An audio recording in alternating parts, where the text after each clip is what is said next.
Russia entered Ukraine with one of the largest tank forces on Earth, so why are we now seeing armoured assaults that look more like desperate two-vehicle runs than a modern blitzkrieg? The answer isn't just missiles, it's something hovering above the battlefield that has rewritten the rules of war.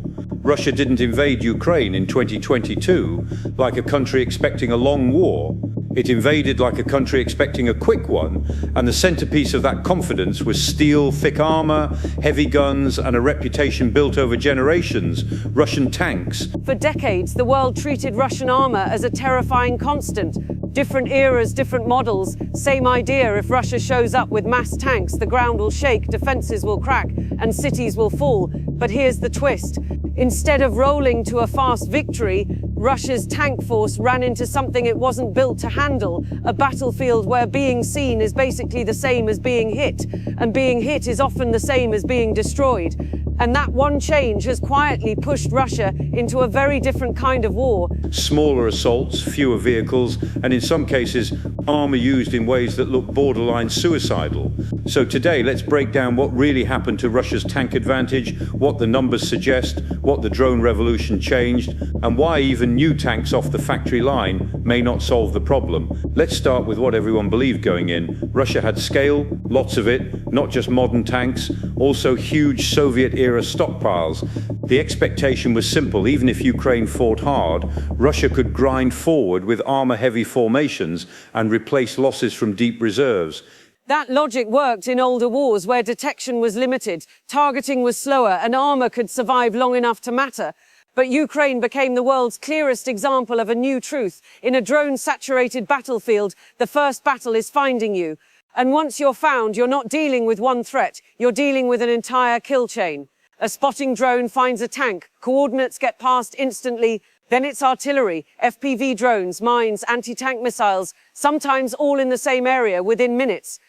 This is one of the key reasons US Army veteran Brian Powers describes a de-evolution in how Russian forces operate, shifting away from large armored pushes into smaller, predominantly dismounted infantry actions because massing vehicles has become so dangerous. US Army, and once you understand that, you understand the rest of the story. Because Russia didn't just lose tanks, Russia lost the ability to use tanks the way it planned. Now, anytime we talk about losses in an active war, numbers vary depending on methodology, but the trend line is what matters. Russia has taken heavy armored losses on a scale that has forced major tactical adjustments. One of the most widely cited open source trackers is Oryx, which only counts equipment losses when there is photo or video evidence. Oryx explicitly notes that its list only includes destroyed vehicles and equipment of which photo or videographic evidence is available, meaning the real total is likely higher. Oryx, and then there's the US Army analysis by Brian Powers, which cites dramatic totals and frames them as historically extreme, arguing Russia's armored losses in Ukraine exceed what Russia or the Soviet Union suffered across the entire 1946-2022 period of conflicts combined. US Army, even if you don't lock on to one exact number, the operational reality is obvious. When losses pile up this fast, you stop using armor in big confident spearheads because you can't afford to lose it in big confident spearheads. So the question becomes, why were losses so high, especially early on? Here's something casual viewers miss. A tank is not a magic wand. It's a tool inside a combined arms system. Armor needs infantry support. It needs engineers to clear mines. It needs air defense to reduce drone pressure. It needs reconnaissance, good reconnaissance, to avoid driving into kill zones. Early in the invasion, Russia often didn't look like it was executing a clean combined arms plan. In many places, it looked like armored columns were moving fast and moving blind. And when a tank moves blind into a prepared defense, especially in urban edges, tree lines, narrow roads, its armor stops being an advantage and starts becoming a trap. Because defenders don't need to destroy every tank. They just need to stop the column, pin it, and then pick it apart. And once Western anti-tank weapons started flowing in, the risk multiplied. NBC News reported that Britain said it sent 4,000 NL-Leadoyus and other anti-tank missiles, while the US said it provided more than 5,000 Javelin systems, plus over 14,000 other anti-armor weapons systems designed to be learned quickly and used effectively. NBC News. So imagine being a tank commander in 2022. You're not just worried about another tank.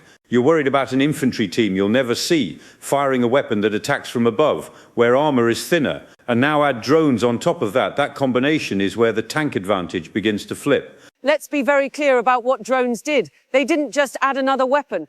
They changed the cost of information. In older wars, finding a tank could take serious assets, manned aircraft, specialized recon units, risky patrols.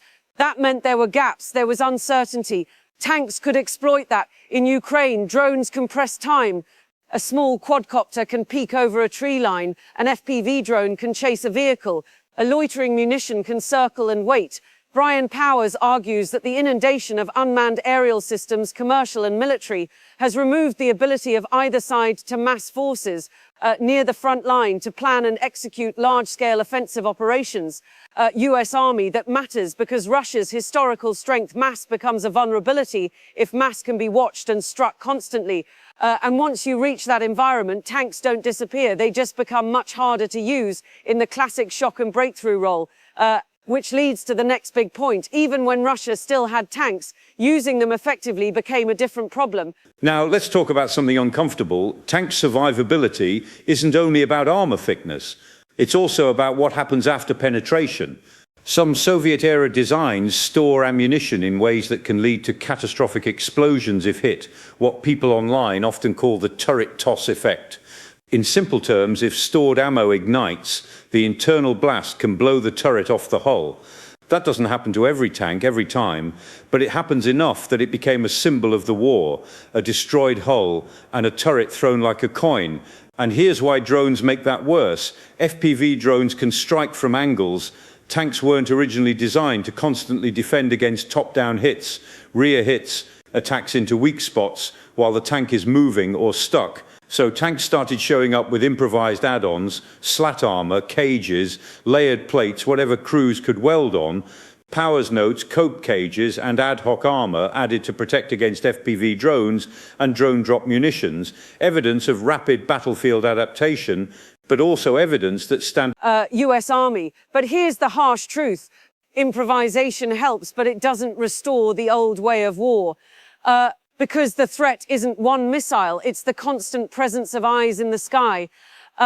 A lot of people here, Russia has thousands of tanks in storage, and they imagine a parking lot of working vehicles ready to go. Reality is uglier. Stored tanks can be missing parts.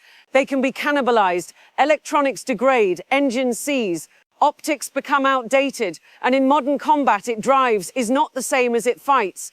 The International Institute for Strategic Studies to assess that Russia has been reactivating large numbers of tanks from storage to keep active inventory stable, estimating that in 2023, Russia reactivated at least 1,180 to 1,280 main battle tanks, plus around 470 IFVs and APCs from storage.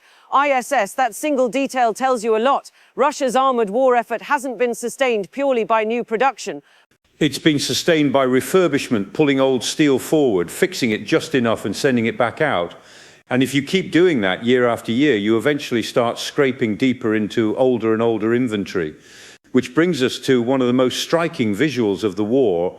In 2023, reports emerged that Russia was pulling very old Cold War era tanks out of deep storage, T-54 and T-55 series. CBS News reported that the Conflict Intelligence Team, CIT, documented what it said were mothballed Soviet-era T-54 and T-55 tanks being loaded onto trains from storage bases, describing it as a sign of severe issues with military vehicle supply. CBS News, think about what that means for a second. These tanks entered service right after World War II. They were designed for a different century, different sensors, different night fighting needs, different survivability expectations. CBS also notes such tanks would lack sufficient armor, firing range, night fighting capability, modern fire control, and the ability to fire accurately on the move compared to modern platforms. CBS News, now, could an older tank still be used like a mobile gun? Sure, could it support defensive roles behind the line? Possibly, but the symbolism is unavoidable. A military that expected to win quickly is now considering vehicles built when your grandparents were young. That's not strategy, that's attrition forcing options. At this point, you might ask, okay, so why not just produce new tanks fast? Because modern tanks aren't like cars. They're expensive, slow to manufacture, and dependent on supply chains, optics, electronics, thermal imagers, precision machining, specialized steel, trained labor. And even if you could build them faster, the battlefield problem remains. A brand new tank is still a target if drones can find it and coordinate strikes. This is why the war has created a weird paradox. Tanks are still valuable, but tanks are also more vulnerable, so everyone uses them cautiously and often differently than doctrine expected. That's one reason ITSS notes that despite heavy losses, Russia has been able to keep active inventory numbers stable through reactivation and manufacturing. And it assesses Russia could potentially sustain attrition rates for years, meaning this isn't a simple Russia collapses tomorrow story. It's a long, grinding industrial and operational contest, IISS. So the real question isn't only how many tanks are left, it's can tanks regain the battlefield role they used to have?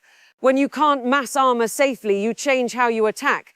Instead of classic armored thrusts, you probe, you send smaller groups, you test the line, you try to overwhelm with artillery. You accept that some assaults are basically sacrificial. Powers describes Russian armor being deployed in near-suicidal front assaults, sometimes with very small vehicle groups. And he argues coordinated movements and higher-level offensive operations are constrained by drone surveillance and strike capability. US Army, and from a purely tactical viewpoint, you can see why, if every large concentration of armor becomes a drone-detected target, then the safest mass is no longer 50 tanks in one push. The safest mass might be 2 vehicles here, 3 vehicles there, infantry moving in smaller packets. That's not glamorous, it's not fast, it's not the kind of war Russia's opening plans seem to aim for. But it may be the only kind of war that survives under constant drone pressure. So what happened to Russia's tank advantage? It wasn't one single weapon, it was a chain reaction over confident early movement, plus imperfect combined arms execution, plus rapid anti-tank aid, plus mines, plus artillery, plus and above all, drones that made hiding almost impossible. And the result is not just burned out vehicles, the result is a shift in how an entire army fights. Armor still matters, but it no longer guarantees momentum. In Ukraine, tanks became less like unstoppable kings of the battlefield and more like expensive pieces on a board where the sky is always watching.